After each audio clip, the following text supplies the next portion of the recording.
Who were around in 2019 know what an awful time it was for the party, and I'll never forget going up Adderley Street in Cape Town after that election result, where we'd really thought we were going to do much better than we did, to see those terrible posters, the death of the DA.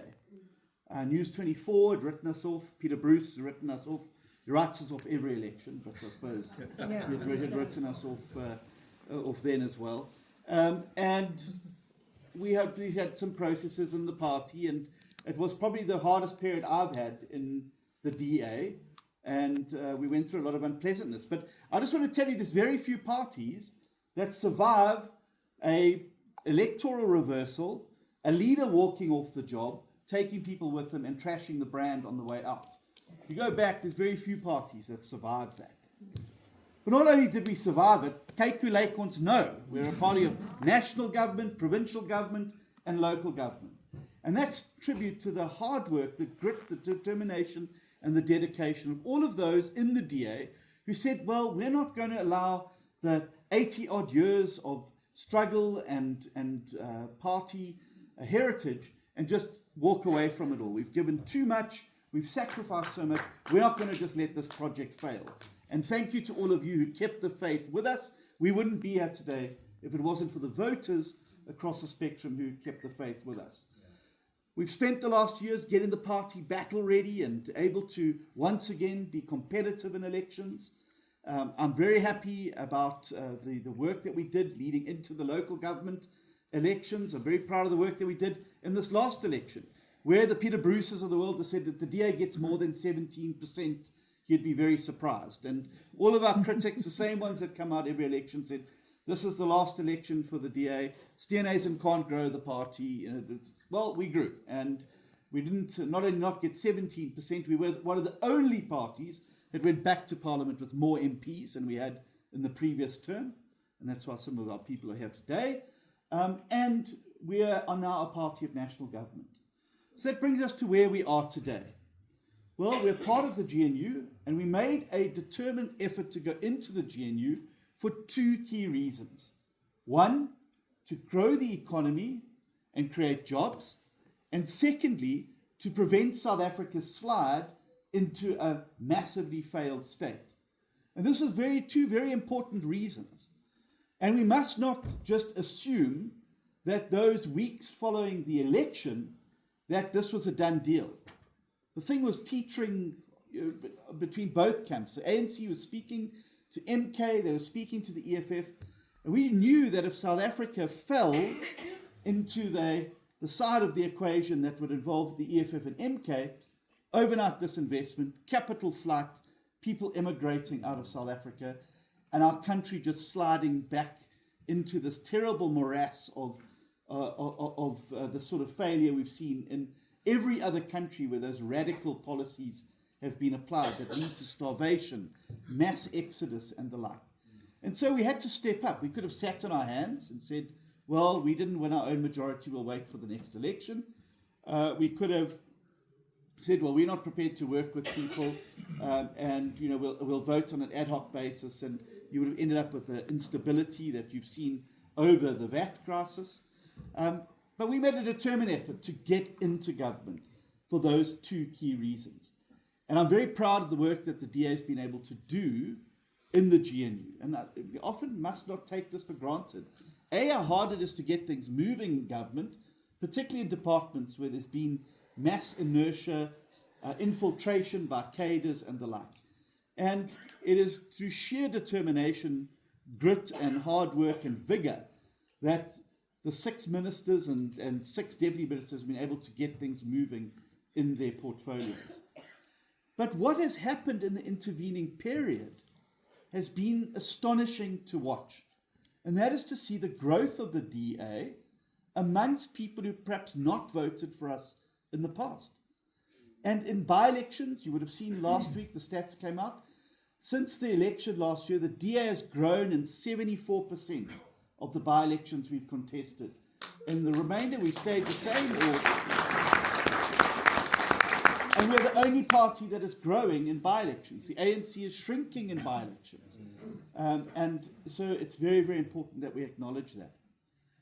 And we've been doing some drilling down to why is it now that we're seeing not only our core supporters still coming out to vote for us, but also starting to see people who've not voted for us in the past coming out to support us.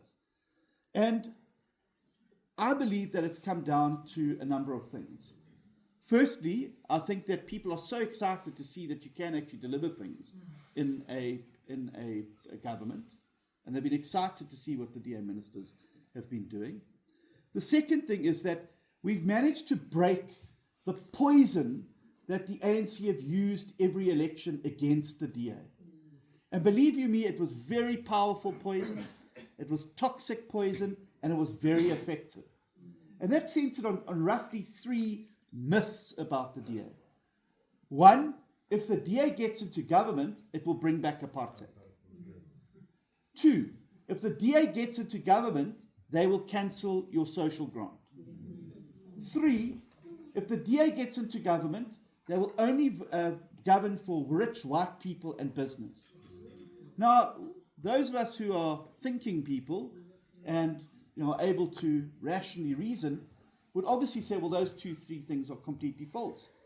But you'll be amazed at how powerful and how widespread that poison was in elections.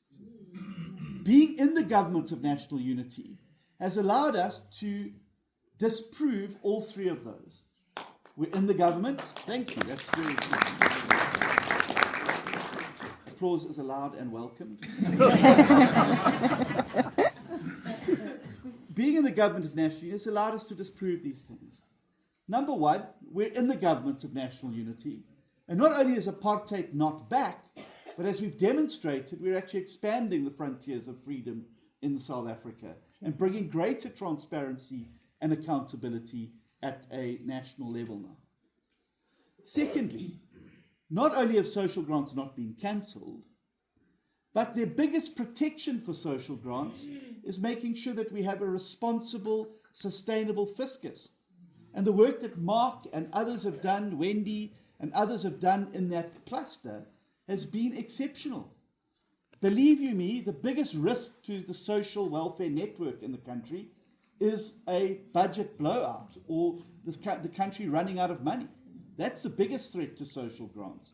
And by responsible financial stewardship, we've been able to demonstrate that grants are better protected when the DA is around than if we're not around. Thirdly, the third myth, the DA would govern for white people, rich white people, and business.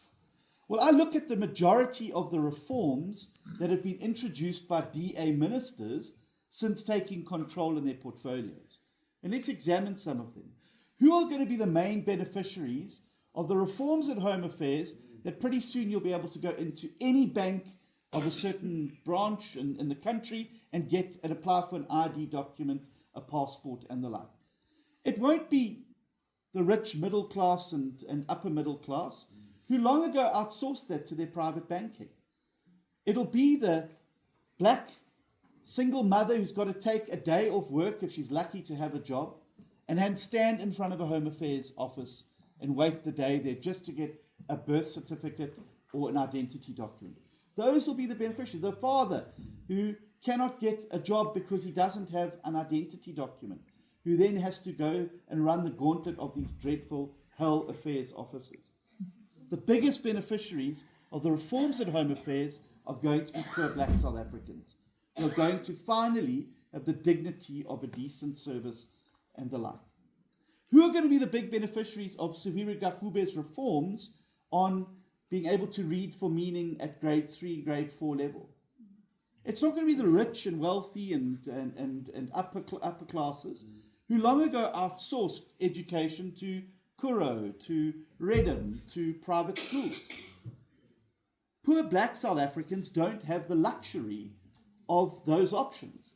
They have to have their children in government schools. And so the biggest beneficiary of well-run government schools that are better resourced with teachers that are able to teach children to read and do maths and to be able to understand their science are going to be poor young black South Africans. The biggest beneficiary of Solly Malatsi's work to bring in cheap internet to be beamed all over the country are not going to be the rich businesses who long ago have had access to 5G and LTE and every type of router under the sun and have access to super fast internet. It's going to be our peri-urban and rural areas that have been living in an internet twilight zone for the last 30 years. Imagine a young entrepreneur in a rural village in the Eastern Cape or KwaZulu-Natal who's finally going to be able to access internet. We could have hundreds of thousands of Elon Musks living out in these rural areas. We need to empower them to be able to do what they need to. And so what has happened is that voters who've not voted for the DA in the past are now looking at the DA and saying, actually, I like what these guys are doing. I like what the delivery. And I like to see what they're doing in their departments. And they're outshining everybody else in the cabinet because they're getting out there every day and doing the job. And they're now saying, well, maybe I haven't given these guys a chance in the past. Maybe I'm going to give them a chance in the future. And that's why our polling has started to shift so dramatically up to the 30s and mid-30s. And in places like Johannesburg, we're sitting at 28% and the ANC sitting at 24%. And it shows us that we can win. We also know that there's a whole class of black voters who in the last election did not go and vote. And it's very easy to see that those people are available to the DA, provided we can make the case that we are a party that is really caring for all South Africans and wants to deliver for all South Africans. Because we saw the drop-off in the ANC's electoral support in the last election. Not only were they below 50%, but they were hovering around 47%, 45% in most of the polls. They ended up with 39. Do you want to know why? Because President Ramaphosa signed the NHI Act into law. That is why. And black middle-class voters, many of whom have spent their life dragging themselves and their family out of the morass of public health care, were appalled at the prospect of being chucked back into government health care again. They've lived through it, they've got out of it, and they don't like the prospect of being thrown back. They didn't vote for other parties, but they stayed at home. We need to now convince that group of people the difference between the 48 the ANC was projected to get and the 39 that they eventually got. We need to go and find those people, talk to those people, and make the case about why we are the party that needs to do that. And why we need to do that takes me to the third point I wanted to make, where we want to be in the future. And we have set ourselves the goal of being, after the 2029 election, the largest party in South Africa. We are already the largest party in urban South Africa, and all of the data. Nothing I said, I hope. Mass exodus. So we want to be the largest party. We're already the largest party in urban South Africa. We need to now break into the rural area, and that's why my portfolio is so important. I get to now spend most of my days out in rural South Africa talking to small-scale farmers, subsistence farmers, helping them to be able to get into value chains and find markets for their products and to help grow the economy and to create jobs there. Huge opportunity there. Being able to address marquees full of people that have probably never heard from the DA before or never heard a DA person speak before. It's a huge opportunity. And we can emerge as the largest party. And why is that important? Well, if we're going to form coalitions, we would like to be the party that's in the driving seat of it. Because although we're in government now, although we're in government now, we're 22%. Now, I think we're punching above our weight, and I think we're getting stuff done. But as you've seen, the fight over the economy, we'd be able to fight that fight much stronger if we were the leading party within that coalition. And so that's the goal we've set ourselves. Now, we may not get 50% plus one, but we want to be the larger party that then determines how the coalitions would manifest themselves. And this is going to be fundamentally important. But we have a stepping stone before 2029, and that is the 2026/27 local government elections. Now, I don't think that there's anybody in this room that can honestly put their hands up and say that local government is working and delivering for them. Yes, you've got some great examples in the Western Cape, and you've got Midvaal up here, but Johannesburg is falling apart around our ears. Yes. We're watching the decline happen literally daily. It's like that National Geographic program, when humans go, what happens? And you see these cities slowly being reconsumed by the jungles and getting in there. Well, Joburg's almost there and the humans are still here. So clearly we've got to do something about changing the humans in charge so that we can do something about it. And Joburg offers us a huge opportunity in this next election to springboard from that into the 2029 elections. A strong showing for the DA in Johannesburg, in Tshwane, in Ekurhuleni, in Nelson Mandela Bay, and in the countless other smaller municipalities where the decay and decline is far worse. Being able to show and put in place governments there that can get things done. We have to bring this roller coaster, merry-go-round to an end in Johannesburg. With the best will in the world, it is impossible to form a stable government in Joburg. 18 parties, 11 of those 18 parties have less than 1% of the vote. You've got 16 pairs of hands on the steering wheel pulling the city this way and that way, veering all over the road, through the potholes as well. Joburg, I see your potholes have got their own potholes. So, they say in Europe they drive on the left, in Johannesburg you drive on what's left.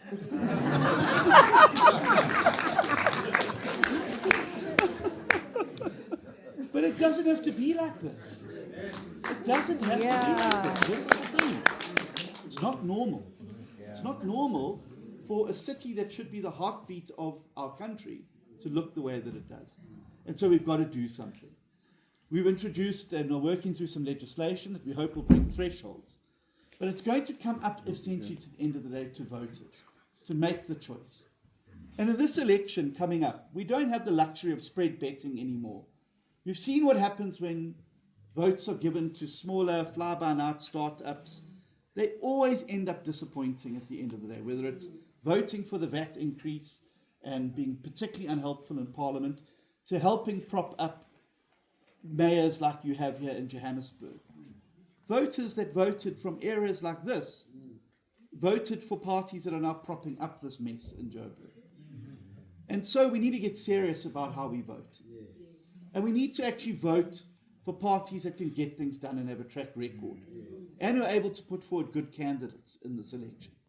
And I think that the DA has spent a lot of time going out and finding good candidates and the like. Now, I want to be absolutely honest here. The DA is not perfect. Believe you me, we make mistakes. We make big mistakes, we make small mistakes, we even make medium mistakes. But I think we learn from those mistakes, and we go on and improve ourselves as a result of them. And, I think that is part of the... But I can tell you right now, on our worst day, we are still better than anything else that this country has to offer.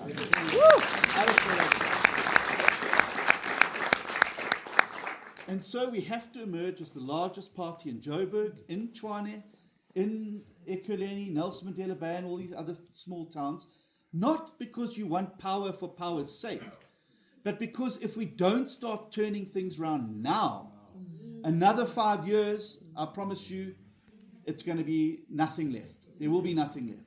There's almost nothing left. But I think if we get in now, we can change things and start to turn it around. And the polls show us we're in with a chance. And so every one of us in this audience today, every one of us has to become an agent for change in our areas. Every one of us has got to go out and spread the good news that change can happen, and it can happen if you vote for it.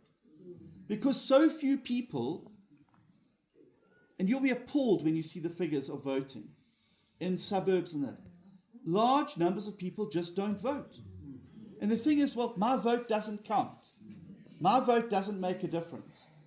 These politicians are all the same. Once you vote for them, they all get up to the same things.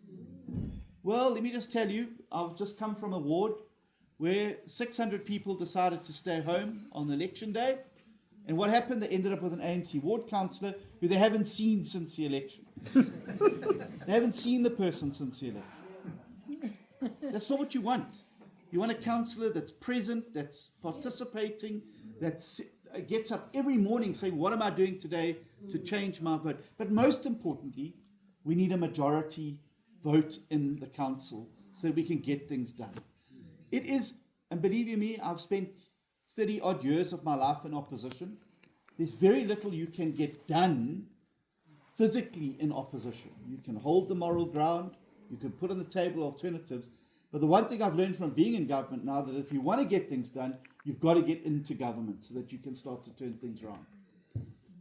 I think that it's time now for us to start doing that in places like Joburg, but please, with a majority that we can use, not one where you're living from one council meeting to the next and it's impossible to plan. You stop even buying frozen vegetables in the municipality because you don't know if you're going to be there at the end of the week.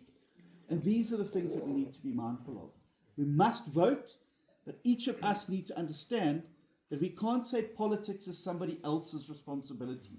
It's somebody else must get on with fixing it. All of us have to take responsibility now for what happens to our cities, to our towns, and to our lives and to our country. And I fundamentally believe that if we end up with a strong showing for the DA in these local government elections, if we can get into power here and put a good mayor in, who's going to lead a team of good people that are going to go out and actually make a difference, more and more people's eyes will start to be open as we head to the 2029 election to say, they've done it in Joburg. Look at like them or loathe them, they've done it in Joburg, just as they did it in Cape Town, just as Papas is doing it in KZN, just as Mayor Peter Tixier is doing it in Midvaal, just as Jordan Hill Lewis is doing it in Cape Town, just as Cilliers was doing it in Tshwane before our friends in Action SA colluded to throw him out. We can do it. We've demonstrated. We have the people, we've got the policies, we've got the plans. We now just need the votes to be able to make this a reality. And that's where it's over to you as communities. The days of saying, I'm not interested in politics are over. If anything, the Joburg situation showed you may not be interested in politics, but it's very interested in you. It's interested on whether you have electricity in your home. It's whether you've got water to brush your teeth in the morning. It's whether you have a decent road to get to work if you're lucky enough to have a job or take your children to school. It's the safety and security in your neighborhood. All of that is linked to how you vote, and every one of those decisions is linked to politics. And so each and every one of us needs to become an agent for change. It's not his job or her job or their job. It is our job to get out there and make sure that we change things. And if we get it right, I fundamentally believe that the best days of South Africa lie ahead of it, not behind it.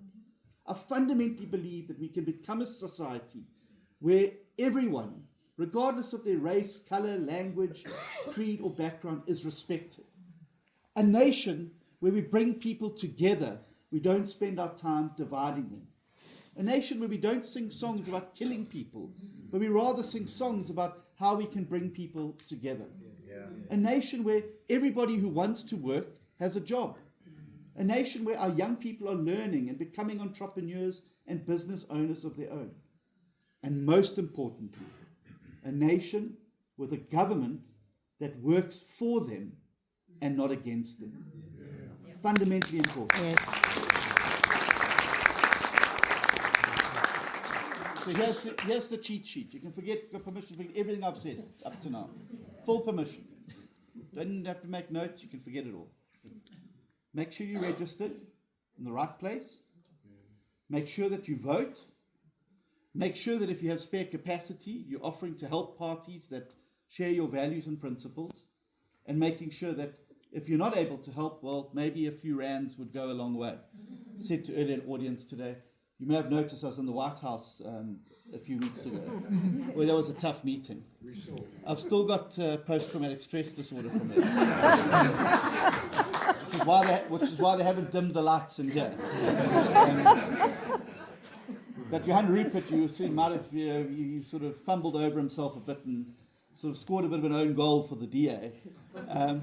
He was very upset afterwards. So he WhatsApped me and said, I'm very sorry, it's not what I meant, this is what I meant.